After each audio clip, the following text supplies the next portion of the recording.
بسم اللہ الرحمن الرحیم۔ شروع اللہ کے نام سے جو بڑا مہربان اور نہایت رحم والا ہے۔ چنگیز خان کو زندگی میں 2 بڑی جنگوں اور 7 چھوٹی جھڑپوں میں شکست ہوئی۔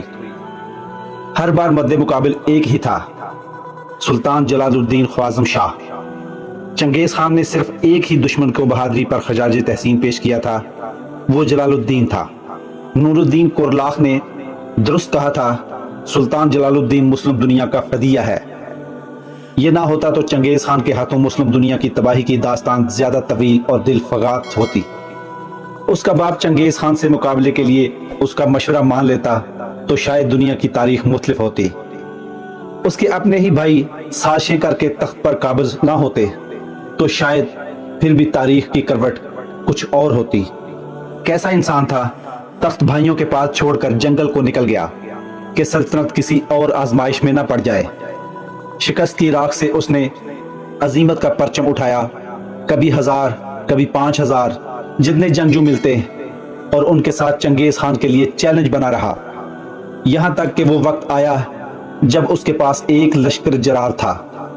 اس نے چنگیز خان کو لکھا، تم میرے لیے جنگل جنگل خاک چھان رہے ہو، میں اس وقت یہاں بیٹھا ہوں، تم آؤ گے یا میں آؤں؟ میجر ریوٹی نے لکھا ہے، چنگیز خان کی زندگی میں یہ پہلا موقع تھا اسے کسی نے یوں چیلنج کیا اور چنگیز خان چیلنج قبول کرنے کی ہمت نہ کر سکا۔ اسے معلوم تھا کہ اگر جلال الدین یوں للکار رہا ہے تو شیر کے منہ میں سر دینا حکمت نہیں۔ یہ میرے الفاظ نہیں، چنگیز خان کے اس تذبذب کی یہ کہانی امیر عطا نے صدیوں پہلے لکھ دی تھی۔ وہ لکھتے ہیں، شیر خوارزم کے اس چیلنج نے چنگیز خان کو پاگل کر دیا تھا۔ وہ صبح سے شام لشکر کی تیاریوں میں مصروف رہتا، لیکن پھر بھی اسے تسلی نہیں ہو رہی تھی کہ کیا وہ جلال الدین کا مقابلہ کرنے کو تیار ہے یا ابھی کمی رہ گئی ہے۔ اسے معلوم تھا للکارنے والا کون ہے، یہاں تک کہ پھر ایک گھوڑے پر سلطان کے لشکر کے سالاروں میں جھگڑا ہو گیا اور پھوٹ پڑ گئی۔ افغان سالار ناراض ہو کر لشکر لے کر چلا گیا۔ امیر عطا لکھتے ہیں، جلال الدین کو خبر ہوئی تو بھاگ کر خیمے سے باہر آیا، ان کی منتیں کی، رویا کہ ایسا نہ کرو، مسلمانوں کے مستقبل کا خیال کرو، لیکن قدرت کو شاید یہی منظور تھا۔ لشکر آدھا رہ گیا۔ چنگیز خان تو گویا اس موقع کے انتظار میں تھا۔ باقی تاریخ ہے۔ آخری بڑی لڑائی دریائے سندھ کے کنارے ہوئی، جب سازشوں اور داخلی جھگڑوں سے نڈھال سلطان جلال الدین 3000 گھڑ سواروں اور 500 کے قریب محافظوں کے ساتھ ہندوستان جا رہا تھا کہ چنگیز خان 2 لاکھ کے لشکر کے ساتھ آن پہنچا۔ 3000 گھڑ سواروں کا مقابلہ 50,000 گھڑ سواروں سے تھا۔ گلوبل کرونالوجی آف کانفلکٹ کے مصنف نے لکھا کہ جلال الدین یوں لڑا کہ چنگیز خان حیران رہ گیا۔ اس نے چنگیز خان کے لشکر کو ادھیڑا اور اس کے مرکز تک جا پہنچا۔ پھر 70,000 کی مزید کمک چنگیز خان کو آن پہنچی۔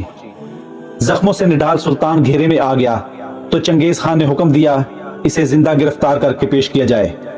سلطان کے سامنے چنگیز خان تھا اور پیچھے دریائے سندھ۔ اس نے گرفتاری دینے کی بجائے پہاڑ سے گھوڑا دریا میں ڈال دیا۔ یہ نسیم حجازی کی نہیں، میجر ریوٹی کی روایت ہے کہ چنگیز خان کو اس کے تعاقب میں گھوڑا دریا میں ڈالنے کی ہمت نہ ہو سکی۔ وہ حیران کھڑا زخمی سلطان کو دیکھتا رہا۔ اسے یقین نہیں آ رہا تھا کوئی یوں بھی کر سکتا ہے۔ پھر اس نے اپنی فوج کے سالاروں کو بلا کر کہا، اس کی ماں کو اس پر فخر ہونا چاہیے، کیسا بہادر پیدا کیا ہے۔ لیکن یہی وہ وقت تھا جب سلطان کی ماں وہیں پاس دریائے سندھ میں ڈوب رہی تھی۔ یہ واقعہ ازبک، فارسی اور ترک لوک داستانوں کا حصہ ہے اور اس کی منظر کشی بھی کی گئی ہے۔ یہ مقام پاکستان میں ہے اور گھوڑا طرب کے نام سے مشہور ہے۔ لوگ دیکھتے ہیں اور یقین نہیں کرتے کہ کوئی یہاں پہاڑ سے سیدھا نیچے دریا میں گھوڑا کیسے ڈال سکتا ہے۔ دوستو، ویڈیو اچھی لگی ہو تو چینل کو سبسکرائب کیجئے گا۔ اللہ تعالیٰ آپ کا حامی و ناصر ہو۔